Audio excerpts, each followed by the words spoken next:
Hello everyone, Melody here, mama of 4 in our blended family of 6. Welcome to Homeschool Happy Hour, and today's video is going to be all about planning. How am I planning my homeschool year? How are we keeping records of it? It is a part of a collaboration brought to you by Nikki at Homeschoolology, so make sure you check that playlist down below. Jump on over to her channel and check out all the amazing planning videos from our secular homeschooling community, because there's definitely more than one way to do this, and the more you know, the more prepared you are to decide what works best for you, what doesn't.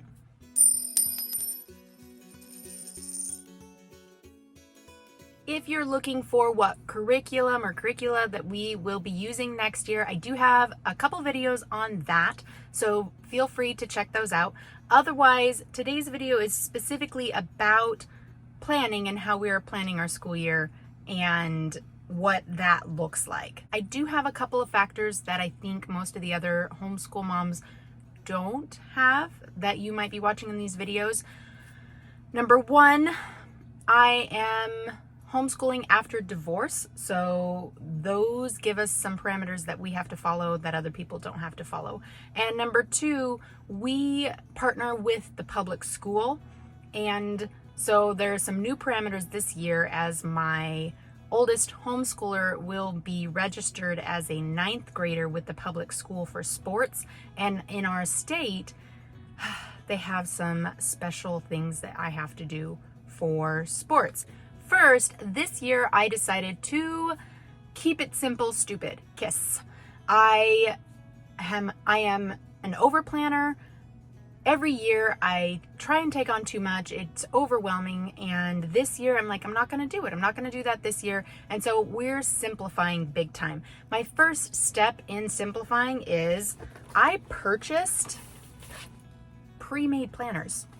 I almost never do that.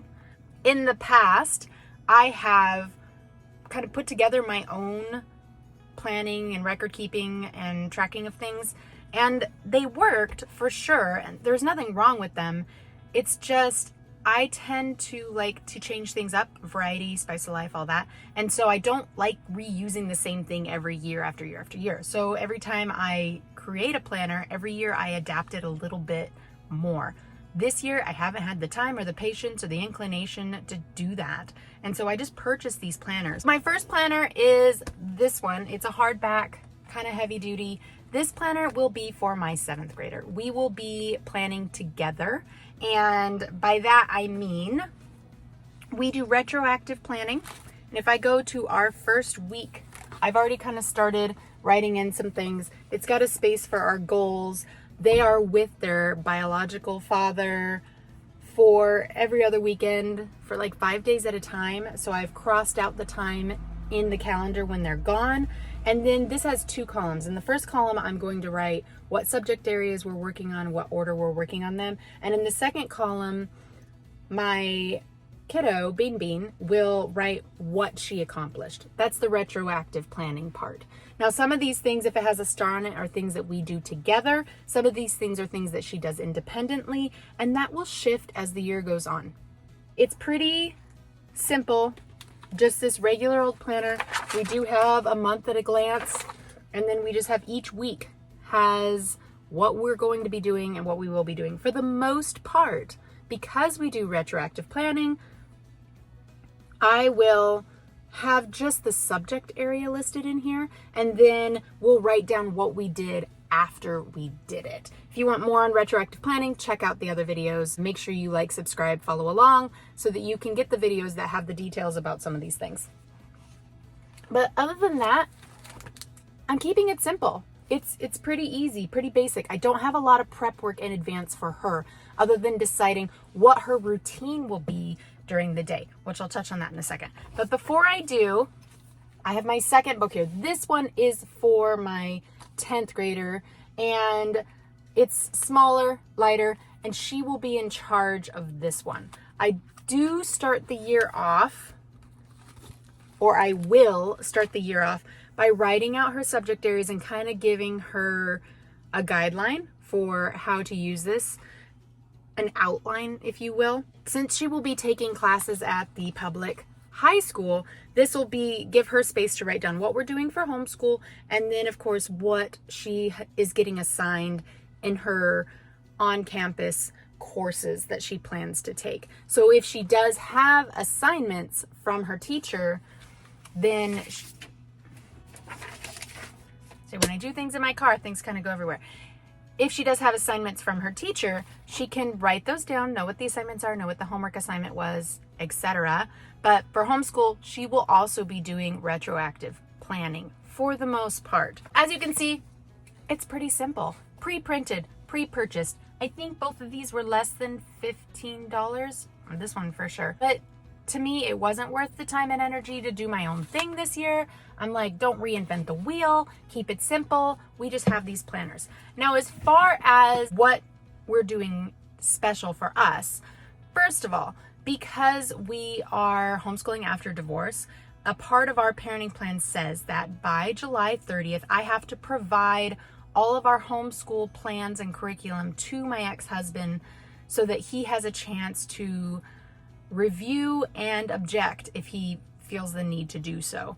Once I do that, I have to pretty much stick to what I sent him. Any changes that I decide to make or the girls want to make throughout the year, we have to communicate about that, and he has an opportunity to object. I do try to avoid to make changes. We don't really co-parent well. We more like parallel parent. And so it's easier for all of us if we just keep things as simple as possible. So when I'm choosing our curriculum and when I'm choosing our plan, I choose very carefully. And one of the nice things about keeping it simple is that it's a lot easier to add a little bit of something than it is to take away something. That being said, as annoying as that is, I'm kind of used to it by now. We've been doing this for, I don't even know how many years we've been homeschooling after divorce. It's been a while. So it's not new. It's just one of those things, you got to check the box and go through it. As far as homeschooling in our state, we do have to sign an intent to homeschool with the public school, which I'll do in September. But apparently, because the prisoner is going to be a 9th grader in the public school, and that puts her officially as a high schooler, we have to fill out this home-based instruction form for the WIAA, which is Washington Interscholastic Activities Association. So basically, this is the program in our state that runs all public school sports. And once you get to the high school level, they have more rules. And I mean, I know why they have more rules, but I'm not going to say it's not annoying. And so on this form, I have to fill out all the courses that she'll be taking first semester, second semester. And she has to take, they have to meet the same academic athletic eligibility requirements as other students participating in the school, which isn't a huge deal. I don't like that they're asking me to turn in what our not lesson plans, but what our course plans are for the year. I don't see what difference it makes. And the thing I don't like about it even more so is that you're basically signing this document saying this is our plan for the year and it will not change. So if we're doing a course and it doesn't work for her, then we can't shift from that, or she'll then become ineligible to play sports. Now, the public school kids, they say it's so that you can make sure they're working as hard as the public school kids. But if there's a kid in public school that's taking physics and then they transfer to environmental science, they still get to play sports. So I'm hoping this is one of those things where it's just they're not uptight about it, but just the fact that I have to sign the form kind of has me cranky. But she wants to do sports. And so when we choose to participate with the public school, we take the good with the bad. And that's where it's at. Nothing I can do about that. As far as our routine and our schedule for the day, it will be very similar to what it was before. They have roughly 3 to 4 hours worth of work planned for each day. Now, when I say work planned, what I mean is I encourage them to spend 30 to 45 minutes on any given subject, depending on what the subject is. If they are working hard on it and they finish it quickly, I'm not going to make them spend the rest of that time. If they need more time, they can take more time, but just as a general guideline for our schedule, the prisoner will have a little bit of a longer day than Bean Bean for a couple reasons. One, because she's choosing to participate in the public school, so her last 2 classes of the day will be on campus, and then we have to get a little bit of an earlier start with our other courses that we're doing at home in order to have that fit in. And 2, she's older. She's working towards her 10th grade year as a homeschooler, which means she needs to put in the time, and 10th grade and 7th grade are not the same thing. So that's just the way the cookie crumbles. We will continue to do our morning activities together. So we have like history and science, let's say. They're not something we do every single day.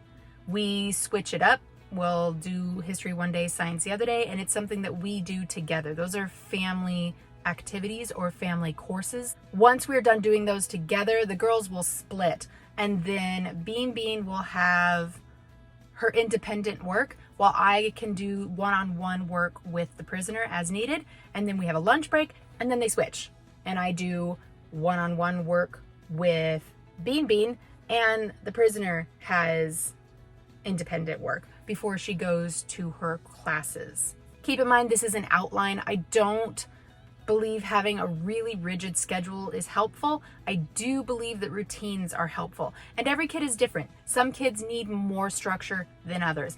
I know if Bean Bean is left to her own devices, she'll get distracted easily. She won't move through her subjects like she needs to. And so she does need a little bit more structure and guidance. A lot of that is age. A lot of that is personality. You just need to know your kid where they're at and do what works for you, what works for them.